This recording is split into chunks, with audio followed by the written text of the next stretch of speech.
Ahoy to all, and welcome to the Thai beef salad bowl day. Now, is a salad a bowl? I don't know. I think if you put it in a bowl, you got yourself a bowl. I also think that while I intended to have some of the coconut rice and our mungo beans left over, unfortunately there were no leftovers. So this is gonna be a salad bowl and it's gonna be great. So what I'm starting with is my marinade for the steak. Now this actually was intended to be a leftover too, but again, no leftovers. So you guys get to see this from start to finish, which is great. This meal for me is usually either a full-on feast mode where we do, curry and rice and spring rolls and Thai beef salad, or it's a leftover, like you have extra cabbage and leftover beef, and it works really well for that too. But right now I'm just gonna throw in some garlic. I'm gonna make the rest of the marinade. It's pretty simple, but it's basically just soy sauce, fish sauce, I've got coconut sugar, I've got some great roasted chili paste that's not spicy, and then I have oil. What kind of oil, you ask? Is this where we finally get down to it? This is grapeseed oil, and I'm gonna tell you all about grapeseed oil and our great love affair in just a minute. Okay, the meat is marinating. I'm gonna set that aside. I asked for Luke to cook it for me because he's such a sweetie. And I'm going to start working on these spring roll, fresh roll veggies. I guess it's a fresh roll. I'm working on my fresh roll veggies. So it's just gonna be a lot of julienne vegetables like you would find in a fresh roll. I'm using carrots, I'm using some great cucumber, I'm gonna use peppers, and then I'm also going to use a little bit of scallion green onion. And it's going to be perfect. I'm going to put it in some vinegar. I'm gonna put some salt and maybe like a little bit of sugar in that vinegar, and it's gonna be just the nice little zesty addition to this bowl that I want. So pretty stoked about that. As I'm chopping, let's talk oil, because I said I would. So one thing that I know is so controversial right now, is everyone's a little concerned about, like, hey, are you like dipping my food in solvents and chemicals, and that freaks me out? It freaks me out too. I don't want food dipped in chemicals and solvents. What I wanted to talk about was what we use, which is grapeseed oil. And grapeseed oil that we use is cold pressed and so wonderful. And how do I know? Because I've been there and I saw it cold pressed, and it's amazing. Okay, so what makes it so amazing? The grapeseed oil we use is a byproduct of the wine industry. And specifically, we might be getting into some like trade secrets here, but specifically the wine industry in Europe, which is pretty great because it's thousands of years old, which means that it hasn't been touched by GMOs.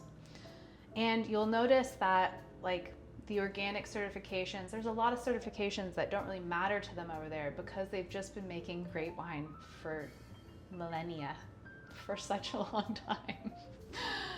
And in addition to this, there's an insane amount of responsibility happening where they take the byproduct of the wine and they go, what is this? Some beautiful seeds, some beautiful stems, some leftover peels and leaves. I guess peels, it's not peels, it's great skins. And instead of just hucking it away, they turn it into a million things before it's done. So they start with, they go, okay, we're gonna do grappa. And they make grappa because apparently there's still a little bit more alcohol left in those wine seeds. And they press it down and distill it, and it's great. And then they take the leftovers from that and they pull out the grape seeds and then they cold press them with a mechanical press. This is beautiful, beautiful oil. And then they take what's left over from that and they turn it into animal feed. And that is just so great. Seeing the whole circle of everything, and how you just would waste nothing, to me is so wonderfully responsible. Anyway, so that is my bit, I guess, on grapeseed oil, except for the fact that it's also pretty functional and kind of like a beauty go-to, but I might get back to that in a different day. So we've got our vegetables. I'm pouring in my vinegar. I'm gonna let that just get kind of like a quick pickle. And then I'm going to grill up the steak.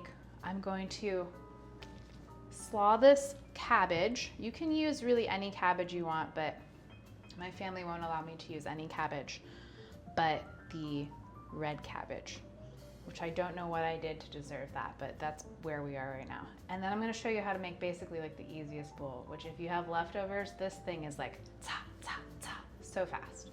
Okay, let's assemble this puppy. So we have our shredded cabbage. I'm going to add like the finest little shreds of shallot to it. And you want just enough so that it's like, hello, I'm here. And it's not like, hello, I'm here. Like you want the right amount. And then I'm going to add some bean sprouts. I don't know if I actually like these, but I'm gonna see if I do. Okay, and then I'm gonna do a little pre-dress on them, which is going to be some lovely lime and just a little bit of soy sauce. Okay, so you get the lime, that'll get right in there, kind of permeate the cabbage and the shallot, wake it up, get it ready for the saucing that's to come. And then I'm just going to add my soy sauce. And then now we add our chiffoned. Now we add our herb mix, which is Thai basil and mint and cilantro, and this is non-negotiable. You guys need all these herbs. This is what makes it so good. This is what makes a fresh roll so good. And then I'm going to add all of these nice little pickled fresh roll vegetables all about. I know my fingers are getting in here quite a bit, but I'm not concerned because this is my bowl, so. And I wash my hands like 5 times over the course of this video. Okay. Ooh, it's looking so pretty. Then I'm gonna sauce it. I'm saucing it first. Oh, I'm using sriracha.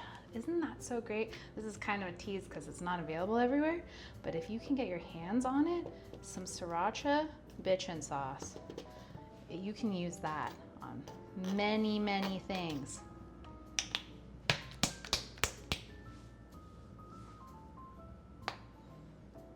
Many, many things.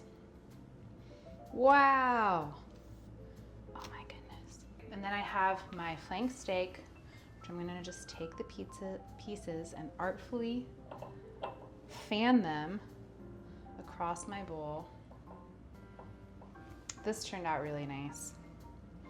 Flank steak always reminds me of Christmas. We never had meat in our household, but our cousins did.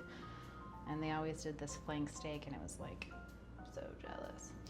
Okay, I'm gonna do more of the herbs, and then I'm gonna do more of the sauce. I'm doing more. Ooh, and you know what's gonna happen next. You just know it. I'm gonna put a whole Thai chili on there. And then you know what else is gonna happen? I'm gonna show you a really fun hot sauce. We know this, right? We travel for sauce. We travel with sauce. This one you can only travel for because I don't think you can get it here yet. But this is from a friend from the Rival Sons who was like, oh, I live in Thailand and I make sauce. I make sriracha, and it's called ape sauce. And I'm kind of like hoarding it a little bit because you can't get it here that I know of. I might have to double check on that. But anyways, why would I put sriracha sauce on sriracha sauce? Well, the creaminess of the bitchin sauce is going to just melt in and get so nice and delicious. This is going to be a little bit sharper, a little bit spicier, and I like to have the juxtaposition. So that's what we're doing. Okay, Thai beef salad, bitchin bowl. Wow. Going right in for all the vegetables, all the herbs, the delicious flanky steak.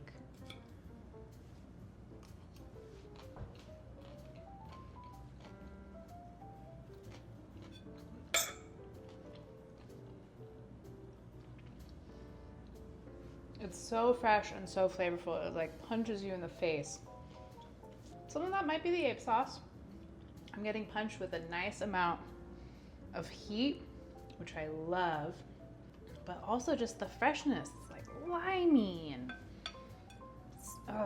sweet and sour and bright and shiny. I just can't wait for you to try this bowl. It's delicious and we're thankful for you. Thankful for this bowl. Have a bitchin' day.